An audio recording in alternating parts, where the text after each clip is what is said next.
Hello? Hello. Hey.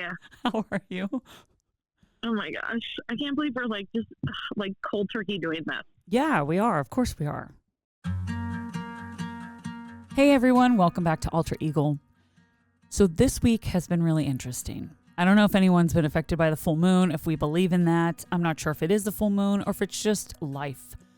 If life has felt a little overwhelming or like nothing is going your way, you are not alone because I moved, and as we all know, moving is not only is it expensive, but it's stressful and overwhelming and unforeseen, let's just say, issues. I'm just going to say issues have just started to pop up. I'm also in this place that I am purchasing. It's up to me to fix things. It's been a lot, but what has really been lighting me up lately is Taylor Swift's new album, The Life of a Showgirl. Now, some of you are probably like, ugh, because you don't like Taylor Swift. I find that people either like her, love her, or they don't like her. I love Taylor Swift. I have so much respect for Taylor Swift. But The Life of a Showgirl album hits close to home because I was a showgirl. I danced in the legendary Jubilee show at Bally's Las Vegas. It was a larger-than-life production full of feathers, rhinestones, and Bob Mackie costumes. If you know anything about Bob Mackie, famous designer. To this day, celebrities still wear dresses on the red carpet by Bob Mackie, and it was such an honor to not only be able to perform in the show in this iconic theater, but to wear these costumes. I'll never forget when we were actually doing our fittings, we weren't allowed to touch the costumes. Until they were yours, you were not allowed to touch them. And you have to be really careful with feathers like that, especially the imported feathers that they brought in. We had to be careful because if you had lotion or oil on your hand and you were touching the feathers, it could ruin the feathers. It would take away that luster, that what makes feathers feathers. This week I was scrambling to get an episode out. I had some shifts in my schedule for my episodes, and I had a call scheduled with my friend Jen last minute. I asked her, hey, do you want to record a podcast episode with me? Jump on the phone. Let's talk about our time in Jubilee. And the reason I asked her that was because Jen had actually reached out to me. She had taught a retreat. She owns a yoga and dance and bar studio in just outside of Green Bay, Wisconsin, her hometown, where she moved back to, and it was her dream to open the studio. She's really persevered, and the similarity between her and Taylor Swift and all performers, all dancers, is astounding, and I don't think people get to see that, and that's what Jen and I get into. She sent me a message on Sunday evening, and she said, I just finished leading a retreat, and I'm on my way home listening to the new Taylor Swift album. I love the Life of a Showgirl song. It made me think of friends like you who just get it. It just hit this special place in my heart because lately things have not been going my way. I moved into a new place.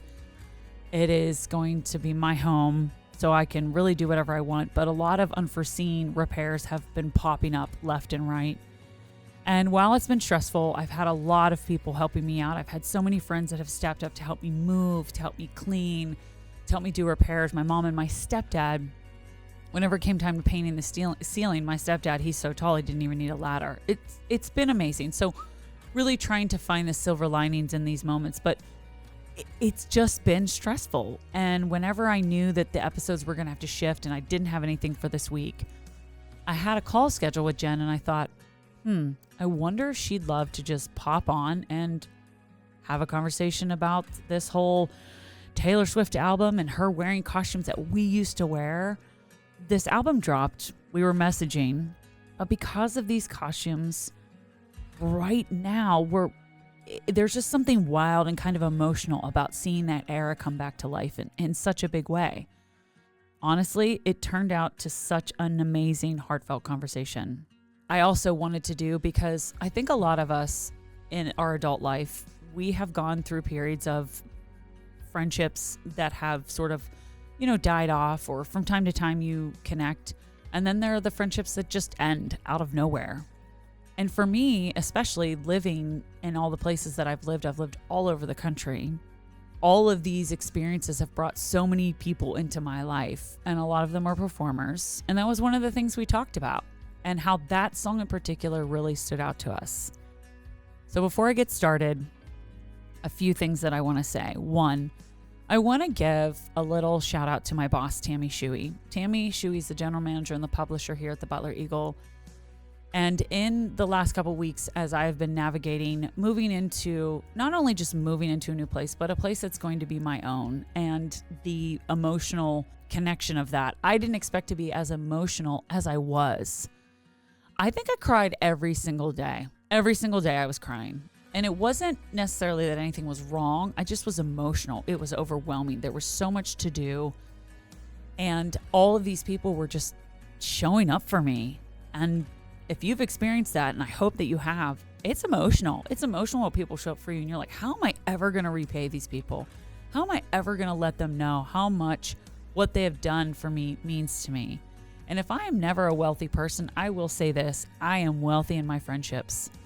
But Tammy has really supported me through this. She has given me, if I needed the time off, if I needed to work from home, she's always been so supportive because she's like, I know you'll get it done.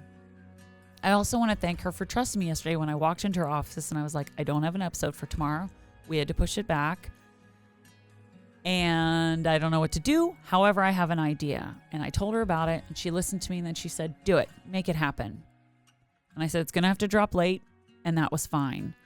So I do want to thank her. I just want to thank her for being the mentor, for being the leader that, frankly, we all need.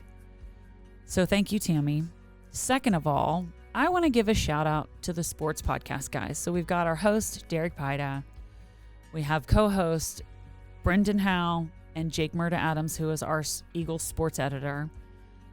I just want to thank the guys for being so amazing in this last year. We started our second season with the sports podcast. Yesterday, I was recording with Jen right before. They were coming here at 3. I'd asked them if we could start at 3 instead of 3:30. They said yes. And they even waited. I ran over 3 to 5 minutes and I sent them a text and I said, hey guys, I'm almost done. Thank you for your patience. They've just been so wonderful. They come every single week completely prepared, and they've really dug into the conversational side of podcasting and opening up about themselves. And I just want to let them know that I appreciate them. And if you haven't listened to the sports podcast, Ion Sports, just type it in, Ion Sports. You'll see 3 bobbleheads. You'll see the Alter Eagle logo at the top. And yeah, check it out. So today's episode is just that.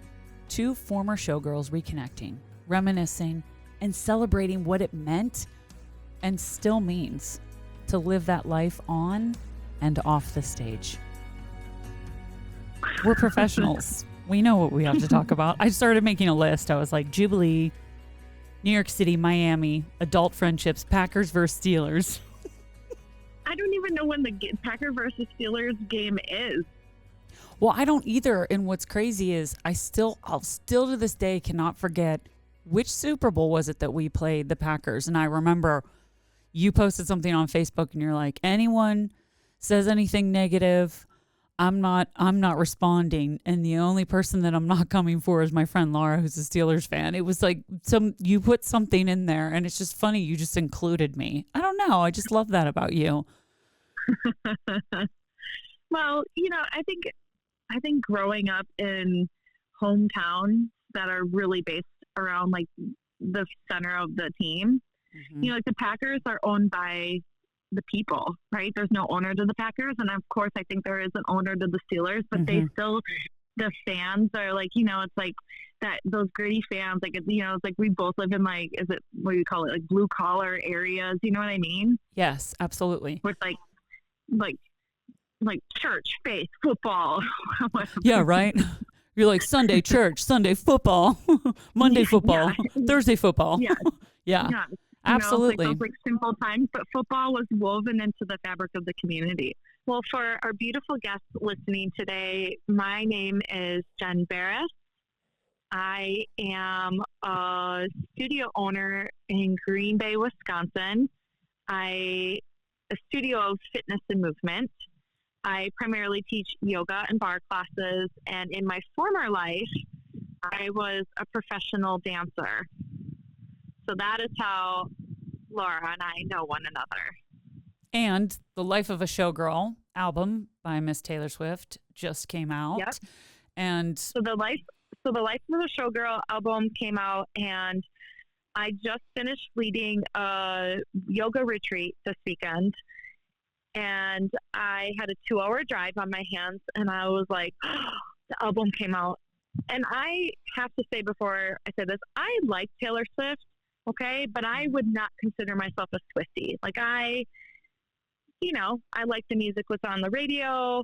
Sometimes I'll like look up and like listen, because she has one of those Easter eggs, and she's a very fascinating person. Mm-hmm. But I'm not a Taylor Swift junkie or Swiftie as they call them. Yeah. But I do appreciate her, and so I've had this huge intrigue around the album and the release of it because it's called Life of a Showgirl. Mm-hmm. And listening to it, the final track on the album is called Life of a Showgirl. Listening to that specific track just literally brought me back.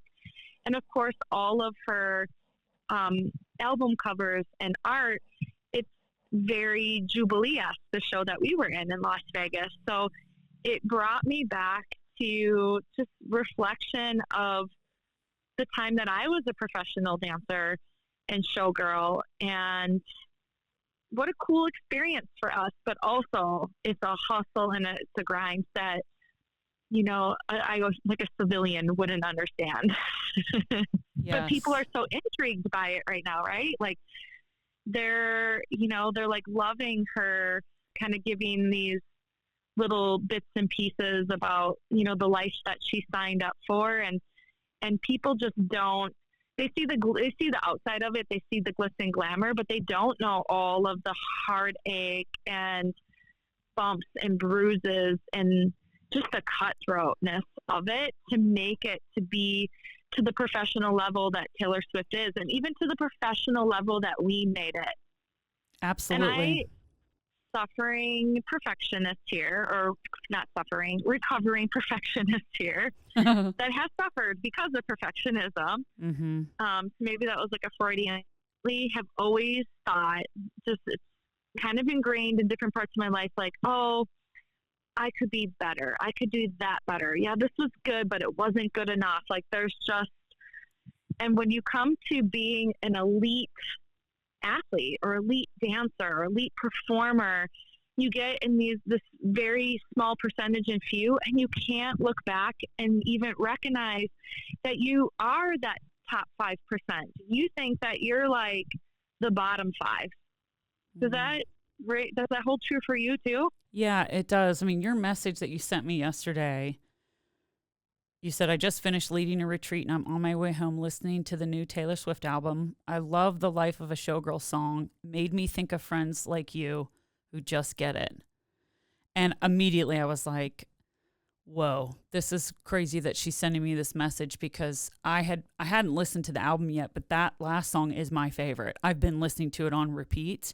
And it's so true, everything you say. Everyone sees her in these costumes with her makeup and at the mirror. Like we had those mirrors with the lights around them. We had our dressing tables. We had our own sections. We had dressers.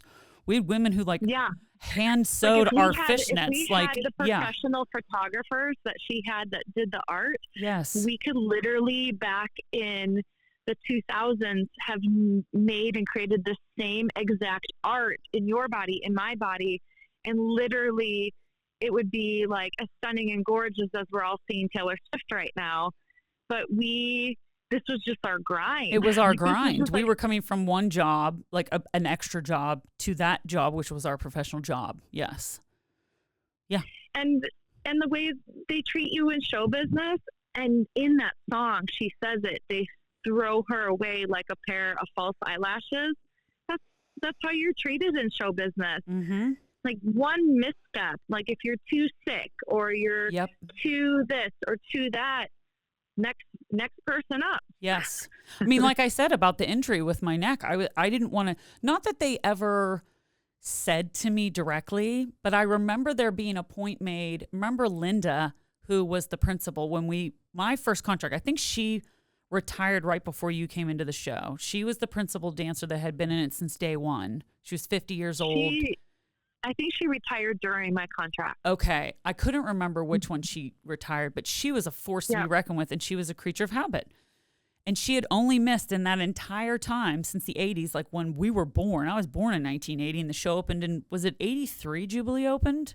When Bally's was originally the MGM Grand. Anyways, she, it's so crazy. She was retiring, and I think had only missed, they said, a total of like maybe 4 sick days ever in that entire time. And for some reason that stuck with me, and I'm like, you and I very similar in this perfectionist and wanting to prove ourselves, but also knowing we had it inside of us. No matter how good we were, it never felt like it was good enough.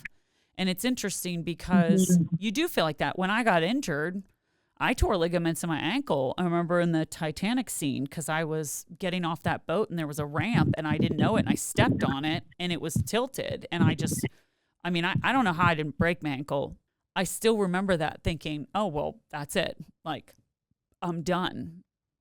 I mean, I had physical therapy and I was taken care of in that aspect. But when it came to the show, it's like, the show must go on. So you kind of get to a point too where you're like, I am replaceable, because there's always someone younger, more athletic, more, energetic, or whatever that's coming up behind me. Yeah. So this is an interesting point I wanted to make around that. Reflecting on all of this, because I am now 3 years old. When I was in the show, I was 21, going on 22. My dance captain was 43 years old. So here I am as a 43-year-old woman trying now to go back to the space, the mindset that my dance captain might have had. And she was jaded. She was bitter. She was angry and mad at the world. And I was this kid. And so the song, that last song on Taylor Swift's album, around you, you're sweet as a peach, you're soft like a kitten. No, my friend, like, you're not going to make it in this industry. My dance captain looked at me like I was the little soft kitten that they must have made a mistake when picking the cast out. Yep. And I proved myself, and I showed up, but it didn't come without a cost, because even though I proved myself ultimately in that, just her attitude towards me, the constant criticism, to the point that she was trying to humiliate me in front of the rest of my dressing room. I remember, I have it now as an adult in different ways. And obviously you learn, you grow, yada, yada. But I see the kid, the little sweet kitten that just wanted to be in the business, wanted to make it, wanted to be a part of something. And here's, this 43-year-old showgirl that's like, let me tell you, like, sweet thing, like, you might as well quit, and was like trying to get me to quit. And to the song, if you listen to it, she says, I signed up and I knew what I was signing up for with these bumps and bruises. And then at the end of the song, she is saying, I'm addicted to the grind. Sequins are forever. Like, I'm, this is my life. But like, the story to get to that point, no one ever knows, like, the hardship that goes into it. And now I always hated my dance captain. And it'd be weird if she was listening to this. I always hated her, but now as a 43-year-old that has experienced life more, I do have appreciation for her. I was a kid, you're a kid in a room, full of some people, like women that have gone through multiple children and divorces and all of these things. And I was just this 21-year-old bright-eyed bushy tail wanting to, like, put my name on, the starry lights. Yes. No, absolutely. And I think that I also relate to that as well. You want to be given a certain level of respect because of how long you've been in the industry, and you've been teaching, and you've been out there and educating yourself. And no one can meet you until they get to that point. But there's also this balance of, it's hard because when you have younger people that come in and they say, I know, and you're like, you don't know though. You don't know yet. Yep. You will someday. And I do understand that now. I understand that. I understand that too, because it's this weird, like, I'm not saying that I'm better than you, but I'm just saying you can only understand so much at the age of 24, 25. Mm-hmm. I'm not saying that I'm better than you, but I am in this position because I've worked to get to this position, and I'm asking for the respect of being in this position. Yeah, it's a world out there, and people have to understand. I've had people even with community stuff. They're like, well, are you getting paid? I'm like, no, I'm not getting paid for the community stuff. That's not why I'm doing it. Mm-hmm. That's not why I'm doing it. I'm doing it because I have to do it, because it's part of me. It's part of my passion. Well, and when we both lived in New York, didn't we meet a couple times and watch football? There was that one bar I feel like it was on 10th Avenue. That one was crazy. What bar was that? It was insane. It had like 50 TVs. Yes, it had 50 TVs. You're like, I can watch any game I want to watch right now. It doesn't matter who I follow, but I can watch it. And now that was so fun. It was so fun. And now Aaron Rodgers, that was actually for your birthday. I feel like, was that for your birthday? Because your birthday's in December. You brought cupcakes. Yes, because your birthday's in December. Yes, and you brought Magnolia cupcakes. That's somebody right. did. There was cupcakes there, yes, and that was you. Me. I think it was my friend Candy, Mm-hmm. and I don't know. I feel like there was like 3 or 4 people there. Yeah, and because we were at the bar, I do remember that, and it was Magnolia Bakery cupcakes. I said that backwards. Oh my goodness, it's one of those days. But I was talking to my boss earlier, and I'm like, I don't have an episode for tomorrow. I'm stressing out. I said, but I'm having a conversation with my friend today. And it just kind of felt kismet because of the Taylor Swift album dropping, and you were texting me about that. And so many people have been messaging me. Have you been getting a lot of messages? No. No? But I have had friends go, I want you to post a picture of you in your showgirl costume. Right. Like I've had multiple people asking to see that, and you said that in your voice. No, I don't. There's like some empty slots. Like I must have taken the photos for something at some point, like the good ones, Yeah. But I can't find a picture of me in the opening number, and she's wearing that costume, that pink and orange costume. Yes, and I wore that costume too because I switched out of the black one into that. Because we did two. Then she's wearing disco. Yes. I found a picture of me wearing my disco costume. I have that. Okay, but she has the arm sleeves that you wore, but I feel like she was wearing the headpiece that I wore, but I can't remember. Or she had one of the principal. Yeah. It's like blended. And then she has part of the fans number, which I was in. Yep, she has the red fans, and then she has the principal dancer finale costume. Yes. Those are the 4 costumes I didn't look all too hard, but those are the 4 costumes that I saw and knew instantly from the show where they were in the show. And what's crazy, the movie that Pamela Anderson did, The Last Showgirl, she's wearing I wore the snuffle up, I guess that's what we called it. The finale costume, I was one of the bridesmaids, remember? And then we changed and we had the big blue feathers. She's wearing that on the cover of that movie. And I'm just like, this is kind of crazy. I know. Like, where are all those Bob Mackie costumes stored? Well, I feel like they still have them at the theater there because Dita Von Teese has a show. I'm not sure if it's still in the Jubilee Theater, but she had a show for a while. She wears those costumes. And I think some of her dancers wear those costumes, but they also have a lot of them. I think there's now a museum because I haven't been back to Vegas since I lived in California. I used to go for March Madness. And I would always try to go over to Bally's and like see the outside of the theater because for a long time they still had that big sign. I'm going to put a couple of the pictures I have in there, but I know you and I have pictures together because I remember taking pictures with you. It was on the back end of... You are wearing the tuxedo? Yes. In one.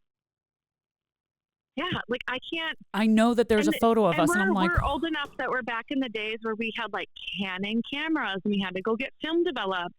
Or I might have it on like a disc, you know, when they gave you like those CDs. yep.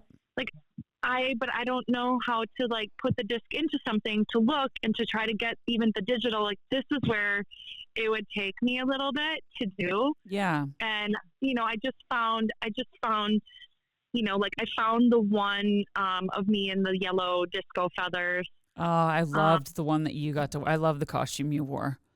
Those feather arms. Yeah.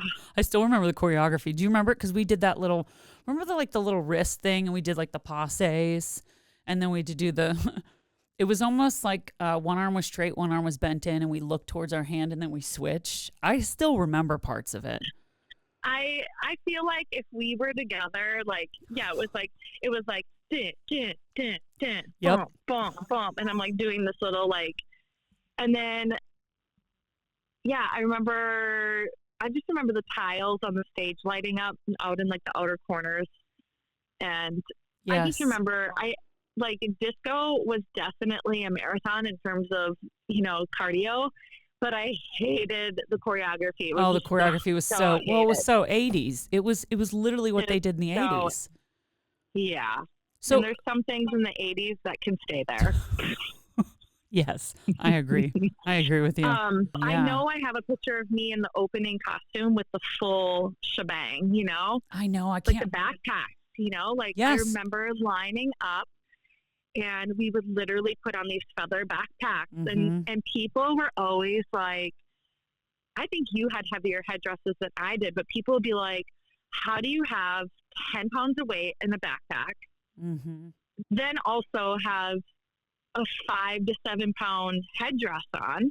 Absolutely. And I think heels. the heaviest of mine was like 5 to 7. And then be wearing our metal heels that literally are like steel reinforcements. Yep. And be on a metal stage. Yeah, cement with elevators. A bajillion stairs. Running. I remember running constantly. Multi-level elevators. I remember running up the revolves to go to the side stage to go to the passerelle that went over the audience at the end. I had to go all the way up there and then come back down. And one night, when we were standing on the silver staircase and the teardrop curtain started to close, and you know the principals were the last people you saw, the curtain closed, and I went to go down the stairs. You couldn't even drop your chin because those feathers I had, the head part that was on my head was the heaviest thing. That was the heaviest one I had.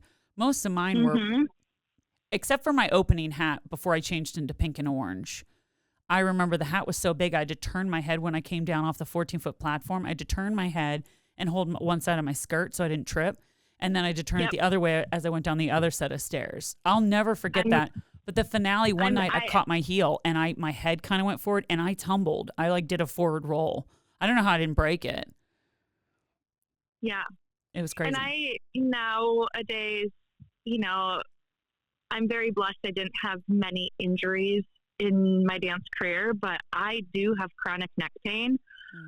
And I don't know if you do or don't, but I kind of wonder sometimes if it was from wearing all those, you know, heavy headdresses and then just the impact of jumping and dancing and being like metal on metal on stage. You know, I did actually. I don't know if you remember this, and I don't know if it was my first contract because you came in on my second contract.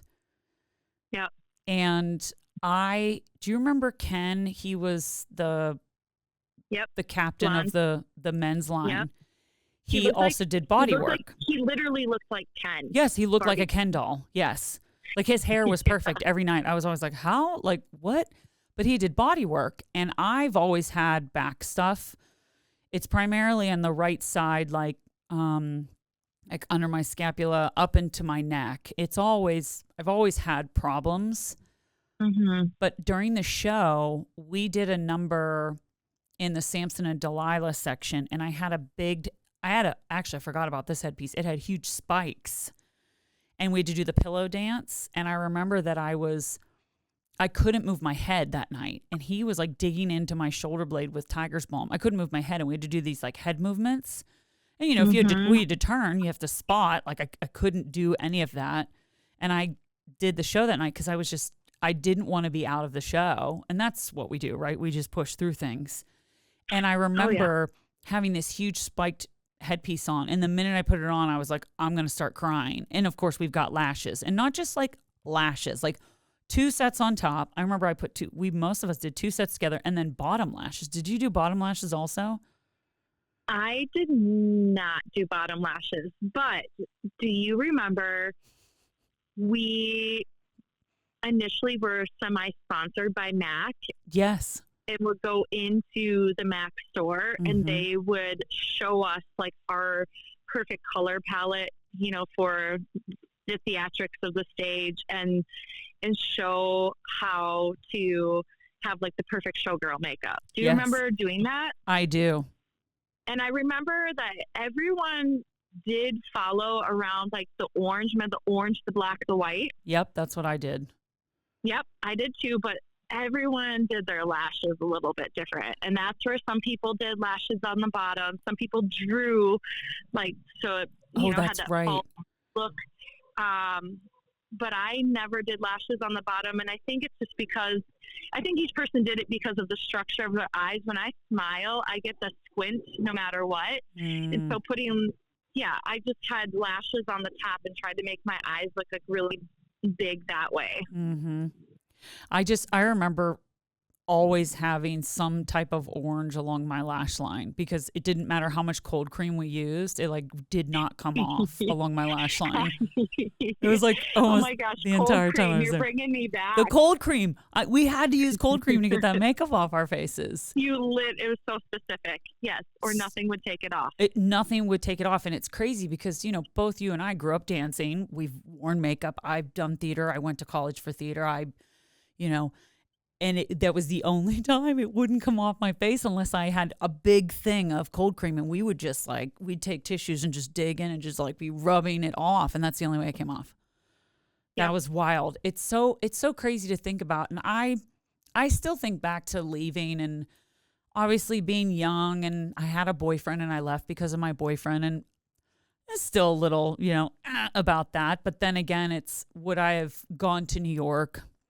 You know, you do look back oftentimes on things you're like, but I don't have regrets. I don't, because I do know that I ended up where I was meant to be. But I wanted to ask you about your audition for Jubilee.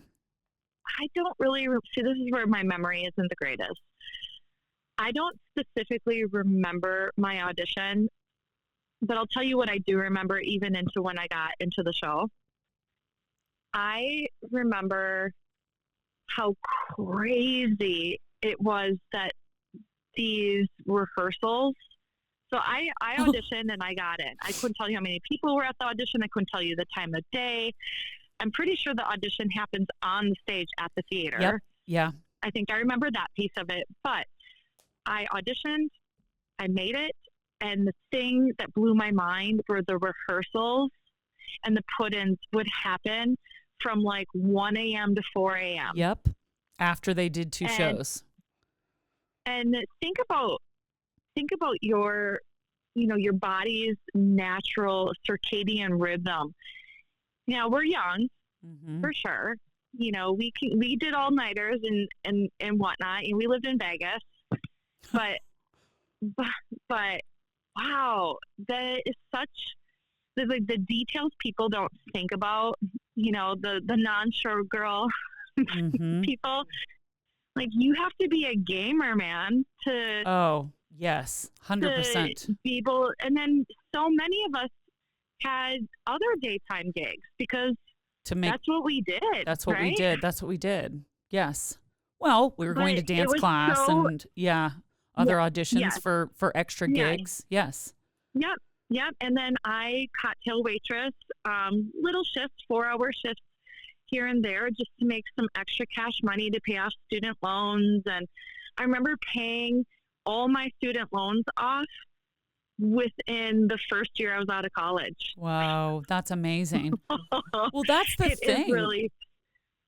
That's the thing people didn't understand is I would always get the question when I did extra jobs, well, don't you make enough? And you're like, well, you make enough to like live, but we also have other expenses, and we want to be able to go to class and buy new shoes. And dance shoes are not cheap. I mean, Leducas are at least in the 400s, right? I don't know what they are now, but they've always been very expensive. They've always been very expensive, but they're so well made. So it's like worth it to get them because they'll last a really long time. People just don't understand. And then also the maintenance of taking care of our bodies. You know, at that age, I wasn't in yet into like getting PT done or acupuncture or anything like that. It wasn't really till I went into fitness and, you know, was teaching on a bike full time that, you know, I realized I have to do these other things. That's what people don't understand. I remember my audition, like I remember every single detail of it. In fact, there's a photo of me somewhere in the outfit I wore, and I'll never forget my dance teacher. One of the things I wanted to say too was, you know, being a dancer growing up, you can have some really positive influences in your life, but then there's also those negative influences who are, to me, they seem to just be bitter, right? That maybe they didn't, whether it's they didn't make it or they didn't even try, they didn't even go. Yeah. And that was one of the things I always promised myself, that I would never look back and say, what if? I would always go out and at least try and go after the things that I wanted. So someday, if I were to teach, someday if I were to be a mentor, I would be the positive influence that I don't feel I had in my college years, not in my younger years, but in my college, like end of high school, college years. And I don't know if you had that experience, but before my audition, there was a mother at the studio I was teaching at in college, and I had graduated but stayed in the area to teach until I got a job and left. And Jubilee was what got me out of there. But the dance teacher at the time was very controlling, and she made a comment to me, and it was like 2 days before I was flying to Vegas for my audition. She said, "This will be a really great experience for you. You're good, but just so you know, you're not that good. You're not going to book this job." And I remember standing there, and I knew that she was full of it, but I always think about that. And I taught 3 workshops last week, actually. I'm getting back into dancing and working out again. I love it. I had a bad car accident last summer, which really messed my neck up. Someone hit me full speed and totaled my car, and it really threw me way off. I was starting to get back into teaching again, and I really want to dance again. I want to put a show together. I have like a 5-year goal to do it. You're on my radar. No doubt you will, my friend. You are on my radar, girlfriend. I have this like huge vision, as I tend to always do, right? And you always have like a larger than life vision. And I know that oftentimes that can be scary to people. I was telling my boss about the show that we did in New York, and you know, your role in that show and the connection we both had losing our dads, and the difference in how we lost our dads. You know, for you, your dad was sick. Was he sick for like a couple of years?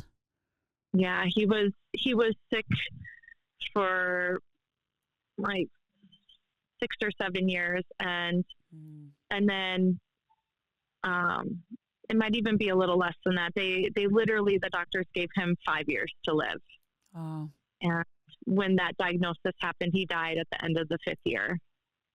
And that was my freshman year of college. Because that's what we talked about. But, we talked about the things that our dads would miss. Yep.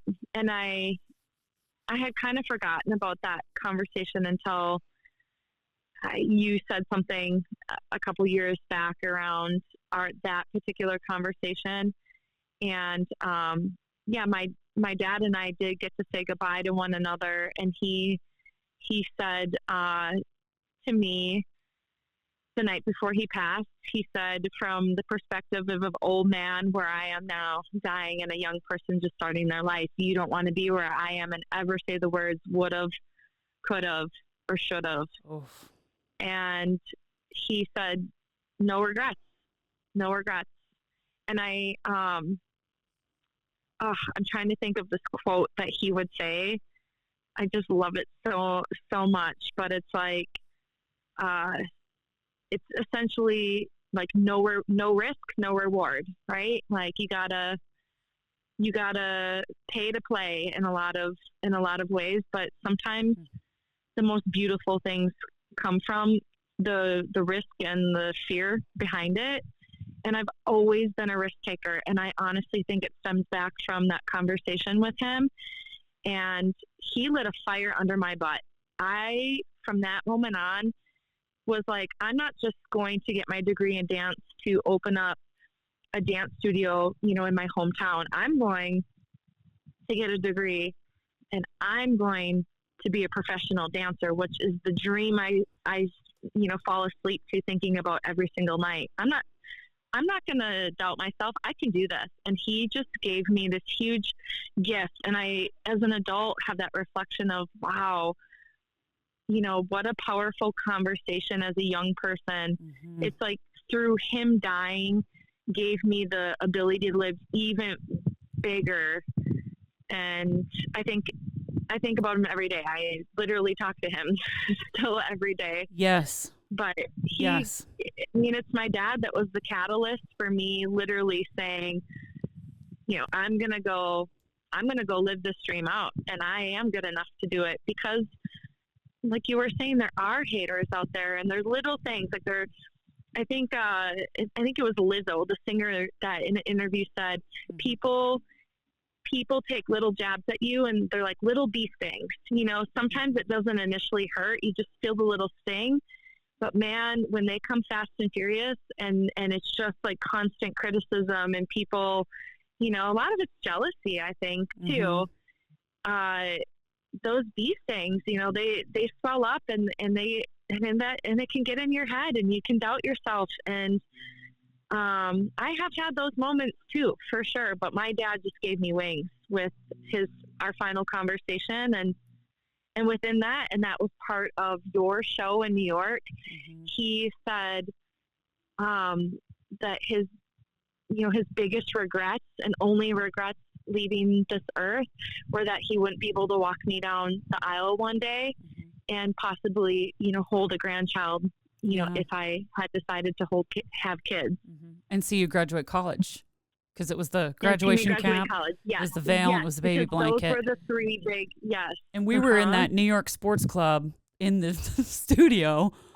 That whole, you know, talk about if there's a will, there's a way. The people that came together for that, and how everyone just trusted me, even though I know I was probably a little terrifying with this huge vision I had.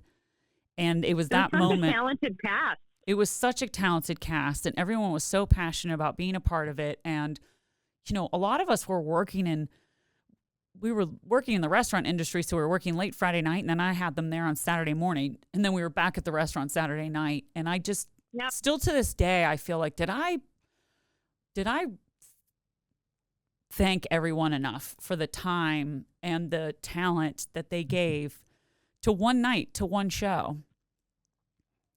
For me, you know, for everything. And I just think about that all the time. And I've been thinking about everyone in that show, and how, you know, people come into your life. They always say a reason, a season, or I forget what the third one is. I think, or a lesson. Or a lesson. A reason or a season. Yeah.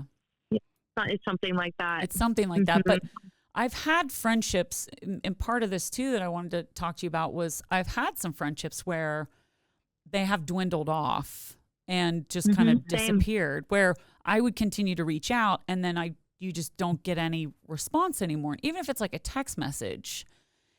And it at times it was baffling to me, but I'm like, why am I focusing on the people who don't want to make an effort to stay in contact at all? But then there's those people you can go 8 months or longer, and the minute you reach out and they respond, it's like you didn't even skip a beat. And you're one of those people to me. Mm-hmm. You Same. Also were someone that I needed at that time, because I was going through a really, really dark time then. Mm-hmm. Not the darkest, but I was struggling. And I had committed to doing this show, and I was struggling. And I remember I had canceled a couple rehearsals on you for your solo. And you did exactly what I needed you to do as a friend. You called me out. And I think that a lot of people are afraid of doing that. They just want to keep the peace. But to anyone who's listening, if you have a friend, when you really care about someone and you recognize something and you can tell like something's going on, but it's also affecting you, a friend should be willing to hear you out. And I'm so lucky that that was you, because when you said that, immediately I had this overwhelming feeling like I am disappointing this person who means so much to me. I can't lose this friendship. That was like the first thought that popped in my head in that moment. And I was like, oh, I got to get it together. Like, I got to get it together. And it's, when you suffer with depression and like kind of debilitating at times, where it just takes one little thing and it just sends you into this like weird space. For someone who's navigated that, I've gotten to a point where I'm like, you have to find a way, or you have to find the tools to push past that and not let it ruin a day. Because to your point, it's like, I don't want to would've, could've, should've. I don't want to look back and be like, wow, I just wasted an entire day, or I missed out on an opportunity because I was, laying on my couch because of what? Now, it's not always that easy. I never want to, I don't want to, because trust me, I've suffered from severe depression and even worse, and had to go on medication. After I moved back home, that's why I moved home. Probably about 8 months into me being here, my doctor finally was like, you have to go on something. You can't go on like this. You have to go on medicine. And I'm so grateful for that moment of her like forcing me to make a change, because I was in therapy. I was doing therapy. I was exercising, but it wasn't enough. It wasn't enough to get me to that space where I could push through. Yep. And that's what I needed. We met in Vegas and we stayed in contact. And then how soon after that were you in New York? Because I think I left in March of 2025, I want to say. I think that's right. And then I moved to New York in August of 2026. When did you come to New York? Wait, you mean 2005? 2005. Yep. Almost. Yep. I was like, girl, you're moving to New York next year? You're like, what? What's happening? No. Wait, what? This is what happens when you get to a certain age and you're like, oh, you call someone by a different name. I graduated college in May of 2004, and I was in Vegas between 2004 and 2008. Mm-hmm. And so it was in 2008 that we did our show. You came to New York, yeah. Because I want to say you were in New York for a short amount of time. Yeah. Yeah. Yep. And then you went to Miami. With my relationship, we had moved to Miami. Mm-hmm. And that's when you started working for Lululemon, which was another when I started. Point that I want to give you props for, is you were also the catalyst for that for me. Well, wait, so hold the phone for a second. Let's go back to when you said like I called you out as a friend in a good way. You're not the first friend to say that, or like it ultimately is in a good way, but it's also at the time kind of a hard pill to swallow, right? Being that type of friend to somebody else is really tough. I definitely have always had kind of that, sometimes maybe the truth hurts of honesty. That might be the Sagittarian in me that comes out sometimes. Yes. With people, like I just say it for how I see it in the moment, but everything is obviously like very situational, especially when you have friends that suffer from depression, and us, we're dancers. We took those roles. We're in a way we're built and products of the hustle life, and I still am in that mode even when I don't have to be. Yes, 1,000%. And people often will say to me, yeah, like you're doing too much. I'm like, nah, stop. But so continue. I feel like I feel like it was a call out in a way where it's like, girl, you signed up for this. Mm-hmm. You got this. I'm here with you, but this is what I need too to help this show be successful, so I always try as a friend to meet in the middle, but also try to be the voice of reason sometimes. And yes. I have had people hate me for it. So in some people's storybook, I'm totally a villain, especially owning a business. I'm sure. A villain in people's book. They will be like, she is not a good person. But in other people's books, I'm like a lifer, bestie, and they respect that I'm able to switch gears and be like, whoa, hold on a second. Mm-hmm. You got to do this. You made this commitment. But I think from that time and that space that we're in, I think I've softened, and maybe if it were today in 2005 and you were going through it, I would be a little bit softer to be like, okay, gut check. Like, how can I support you? It's okay to miss 2 rehearsals. We'll figure it out, instead of being like, you signed up for this, girlfriend. Like, you got to show up. You still had a softness, though. You did. You came in hard and fast, like you did. You called me out because it was also your time that I was wasting. If I'm being totally honest, I'm calling Mm-hmm. myself out in this sense. And this is part of where I'm at right now, is I'm the same as you, where there are a lot of people that are like, oh, she's the best. And I know there are people out there that are like, she's a villain. It's like, you can think whatever you want to think about me. It's my responsibility to know my worth, right? And surround myself with the people who also see that, but where it is equal, like you said. There has to be a give and a take, but when it comes to friendship, when someone comes to you with like almost a boundary, you were sort of setting a boundary. You were staying. Mm-hmm. You stayed in New York to do that show. You guys delayed moving to Miami to do my show. I do remember that.